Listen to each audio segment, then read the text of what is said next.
Buenos días, les damos la bienvenida a este nuevo en vivo. Nueva Feliz, temporada. sí, nueva temporada. 2024. Feliz año nuevo. Esperamos contar con ustedes todo este año y les agradecemos también por haber estado con nosotros el año pasado. El día de hoy vamos a hablar sobre el sufrimiento, y para hablar un poquito sobre el sufrimiento, bueno, tenemos que comprender a qué nos vamos a estar refiriendo y qué situaciones también nos llevan a tener esta sensación. Y hay algo importante como en nuestro día a día, y es que hay situaciones que nosotros vivimos todos los días, hay cosas que nosotros no podemos evitar que sucedan y finalmente nos alcanzan, y hay momentos también en los que llegamos a pensar que si ciertas situaciones pasan, nosotros no vamos a saber cómo poder seguir viviendo con ellas o cómo vamos a coexistir con ellas. Y justo esas situaciones son las que vienen y nos causan cierto temor, cierta ansiedad, cierta tensión, ¿no? Esas circunstancias, el hecho de vivir ciertas cosas en nuestro contexto, generan tensión en nosotros, generan estrés, generan ansiedad, muchas veces generan depresión. Y hay algo importante que tenemos que tomar en cuenta, y es que el hecho de que nosotros estemos viviendo ciertas situaciones hacen completamente natural el hecho de que haya una reacción en nosotros. O sea, no es como si tú pudieras estar en un lugar y hay muchísimo frío y tú pudieras decir, es mental, no voy a sentir frío. O sea, evidentemente si hace frío vas a sentir frío, vas a necesitar una chamarra. De la misma forma, si tú estás viviendo en situaciones que son tensas, si tú estás viviendo circunstancias que son tensas, va a haber una reacción de tu parte, y eso es completamente natural. El punto es cómo pasamos y cómo podemos sobrevivir a esas situaciones y a esas circunstancias. Esas situaciones y esas circunstancias que nos causan estrés, que nos causan ansiedad, que nos causan incluso sensaciones de depresión o entrar a la depresión misma, podríamos nosotros llamarlas sufrimiento.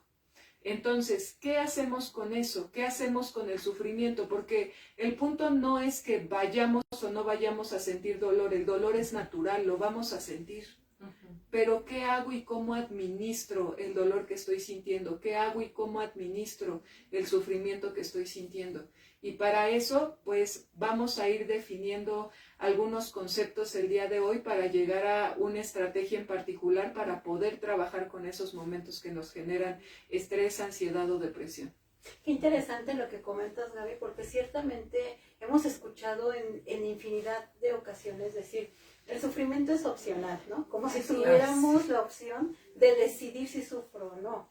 Pero exactamente, ¿qué se hace con el sufrimiento? Porque verdaderamente lo sentimos, lo vivimos y lo experimentamos porque es parte de la vida, parte del transitar por esta vida. Claro, pero qué interesante estas opciones que hoy nos vamos a aprender, ¿no? Claro. ¿Qué hago y cómo le hago para pasar o para transicionar a algo que no puedo evitar? Porque evitarlo sería estancarme en el sufrimiento. A veces creemos que evitar el sufrimiento es ya, lo evito, como que no pienso, ¿no? Así es. Y desaparece. Y no desaparece. El punto es que no tenemos que optar por evitar, sino aprender, ¿no? A desarrollar. Así es. Entendiendo también entonces que el sufrimiento es subjetivo, podemos saber que una misma experiencia no puede parecer más o menos difícil dependiendo de cada persona, porque de repente nos encontramos en terapia personas que dicen, es que toda la gente me dice que exagero, ¿no? Estoy pasando por ansiedad, por un episodio de estrés, y todos me dicen, ya cálmate, ¿no? Entonces, la situación aquí es también entender que el sufrimiento es subjetivo. Una misma experiencia puede ser más o menos difícil para aquel que está al lado tuyo o para ti mismo, ¿verdad? Sí, también hay que tomar en cuenta esto. Nos referimos a sufrimiento cuando hablamos sobre depresión, sobre estrés y sobre ansiedad. Claro. si tenemos estas tres condiciones, seguramente estamos sufriendo, ¿vale? A eso nos estamos refiriendo. Y como ustedes saben, la depresión, la ansiedad, el estrés es uno de los problemas más graves a nivel mundial actualmente. Muchísimas personas a nivel mundial sufren de estas condiciones constantemente. Y la verdad es que todo tiende a que va a seguir así y va a aumentar. Lo grave de esto es que regularmente tanto la depresión, el estrés y la ansiedad parecieran como la humedad, ¿no? Poco a poquito, Sí, y cuando te das cuenta es cuando ya la situación ha rebasado tus propios recursos.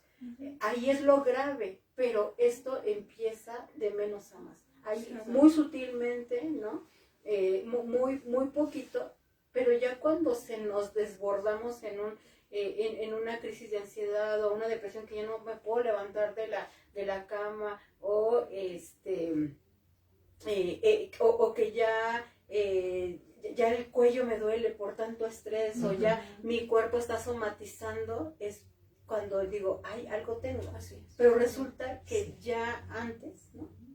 Lo fui desarrollando y que mis recursos me llevaron a irlo mediando, se puede decir, irlo, no, a lo mejor no hacerlo tan evidente. Claro. Pero fueron mis propios recursos lo que me ayudaron. Ya cuando se me acaban mis recursos es cuando ya creo que tengo algo, pero resulta que ya el nivel es mucho más alto. Así es. Y sabes, Alice, con esto que comentas es importante mencionar que tener un momento depresivo, tener un poco de ansiedad, tener un poco de estrés también es parte como de la vida, ¿sabes? No es que nunca tengas que sentirlo, ¿vale? Lo que va a determinar si es un problema grave en tu salud mental es la intensidad y la frecuencia. Así es. Y también, ¿qué tanto puede ser funcional? O sea, cuando ya no puedes cubrir tus roles, cuando ya no puedes trabajar, cuando ya no puedes estudiar, cuando ya no puedes estar tampoco como disponible si tienes hijos para tus hijos, cuando dejas también de hacer ciertas cosas como higiene, cuidado hacia ti mismo, etcétera, o sea, es porque ya te está rebasando. El hecho de no poder ser funcional ya quiere decir que hay un problema. Cuando te cambia la vida. El estrés, la ansiedad o la depresión. Sí, y eso es lo que va a determinar si es leve, moderado o es grave, ¿no? Así es. Así es. La intensidad cuando ya es una, pues sí, psicopatología, ¿no? Así es. Y bueno, desde este enfoque, desde este enfoque queremos, bueno, desde esto que acabamos de decirles, queremos proponer un enfoque, ¿no? Que es justamente de activación conductual. Como bien mis compañeras ya lo decían, muchas veces lo primero que hacemos, o el primer problema es que comenzamos a evitar. Evitamos experiencias desagradables, pero lo que hacemos al mismo tiempo también es evitar las situaciones que justamente van a actuar como una recompensa para que sigamos siendo funcionales, ¿no? No salgo a la calle porque quiero evitar ver a personas, quiero evitar que la gente me hable, ¿no? Y entonces sí estoy evitando algo que puede ser desagradable para mí, pero a la vez estoy limitando experiencias que pueden ser agradables, ¿no? Entonces la activación conductual tiene el fundamento de justamente comenzar a medir las conductas que nosotros llevamos a cabo, ¿no? De manera que puedan funcionar como una recompensa, independientemente de si siento la motivación para hacerlo. Fíjense que hay algo que a mí me gusta mucho, que mientras estudiábamos esto decíamos que a veces en este enfoque necesitamos priorizar las conductas o la acción antes que la motivación. Y no por demeritar lo que nos esté pasando y no por demeritar nuestras emociones, porque justamente desde la comprensión de nuestras emociones, desde la comprensión de nuestros recursos, de lo que yo hoy tengo, ¿qué es lo que tengo? ¿No? ¿Qué es lo que yo estoy sintiendo? ¿Qué es lo que me está pasando? Desde esa comprensión y desde esos recursos, este enfoque propone el que nosotros comencemos a actuar, ¿no? A llevar a cabo actividades que tal vez, o conductas que tal vez habíamos dejado de hacer sin que sintamos la motivación, ¿no? en ese momento. Claro. Ahora, también la activación la podemos ver hacia otras actividades. ¿Qué quiere decir? ¿Qué actividades te hacen sentir gratificación? ¿Qué actividades te hacen sentir, vamos a decirlo de esta forma, placer? ¿Qué te gusta? también esta parte de apapacharte activamente es importante, porque si tú te quedas como todo el tiempo acostado en tu cama y dices, bueno, aquí me quedo, y lo único que va a suceder es que la tensión va a aumentar más. Y entonces, ¿qué necesitamos hacer? Pues empezar a activar justo nuestro sentido de recompensa. ¿Y cómo activo mi sentido de recompensa? Haciendo cosas que son gratificantes para mí también. Exacto. Por ejemplo, cuando hay un episodio depresivo puede ser que ya no tengas hambre, que no duermas bien, que no tengas esta motivación, como decías, Leslie. El punto es acciones. Igual no pensarlo tanto, ¿no? Sino tener una acción que te lleve a un estado distinto. Entonces, si no tienes tanta hambre, bueno, procura hacerte algo que te guste, ¿no? Algo que involucre que te sientas bien y tengas esta intención, ¿no? De hacer algo distinto. Sí, come algo que te gusta. Si no tienes ganas de comer, o sea, el punto justamente es empezar a hacer. Y yo creo que hay algo bien importante en esto. Bueno, en terapia podemos ayudar a estudiar justamente los patrones de respuesta de cada persona. Por ejemplo, cada uno de nosotros tiene una forma de hacer las cosas. Y que de repente las hacemos así implícitamente, ¿no? Ya las hacemos sin pensar. Bueno, cuando estamos en terapia, lo que hacemos es estudiar el patrón de respuesta de cada individuo, que nos permitirá entonces conocer justamente eso, ¿no? ¿Dónde es que termina la motivación o qué es lo que estoy evitando y qué puedo hacer diferente? Exacto. Cómo diseñar un traje a la medida. Así de es. acuerdo a tus conductas, a tu repertorio, que puede ser motivante para ti. Claro. Así es. Sobre todo porque justamente la evitación genera otro problema. No nos enseña, o más bien no podemos aprender a lidiar con aquella situación que nos está generando tensión. Entonces, mientras más lo evites, menos vas a saber cómo trabajar con eso. O sea, es como si quisieras aprender a andar en bici sin subirte a una bicicleta. Entonces, si no te expones a la situación, no vas a aprender. Entonces, al estarte exponiendo, puedes ir buscando también diversas herramientas. Y también hay algo importante, el hecho de ser tolerantes también a ciertas sensaciones que tenemos. No nos van a matar.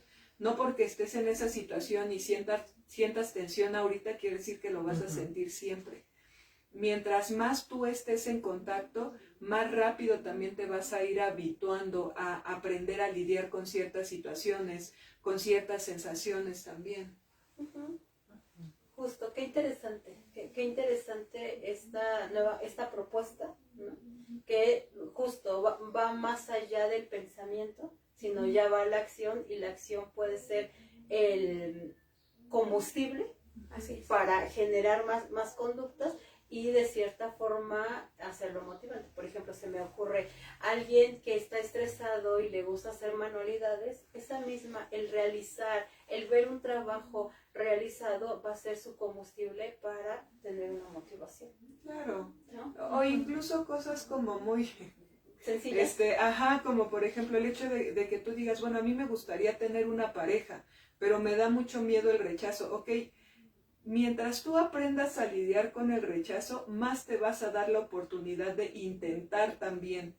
Si tú estás buscando tener una relación, el punto no es quedarte escondido también y a ver cómo sucede y a ver cómo se forma. No, aprende a lidiar con eso. Finalmente, en algún momento, aprendiendo a construir, vas a poder lograr llegar ahí.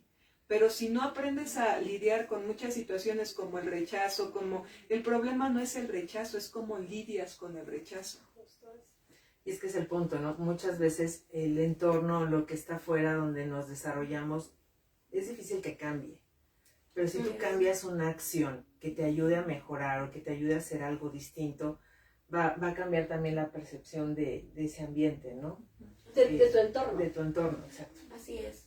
Y es que cuando hablamos, por ejemplo, de depresión, muchas veces sí sabemos que la depresión tiene una causa orgánica, pero justamente este enfoque que estamos proponiendo habla mucho del contexto, ¿no? De que la depresión tiene un sustento en la parte contextual, ¿no? Y en cómo el individuo hace esta interacción con el contexto. Entonces, algo muy, muy importante también es que entendamos que muchas de las situaciones que nos pasan, a veces no es porque nosotros seamos así o no podamos ya hacer nada, ¿no? Ya está, es una parte de nosotros que no va a poder cambiar, no. Recuerda también la forma en la que interactúas o cómo te relacionas con tu contexto tiene mucho que ver en cómo desarrollas, ¿no? Pues las emociones, los pensamientos. Y quiero compartirles una frase que me gustó mucho cuando estábamos estudiando esto, que es: actúa para mejorar, no esperes a mejorar para actuar. Exacto. Ok. Pues fue un gusto haber estado con ustedes y nos vemos aquí la próxima semana. Hasta luego. Gracias. Buen día. Buen día, hasta luego.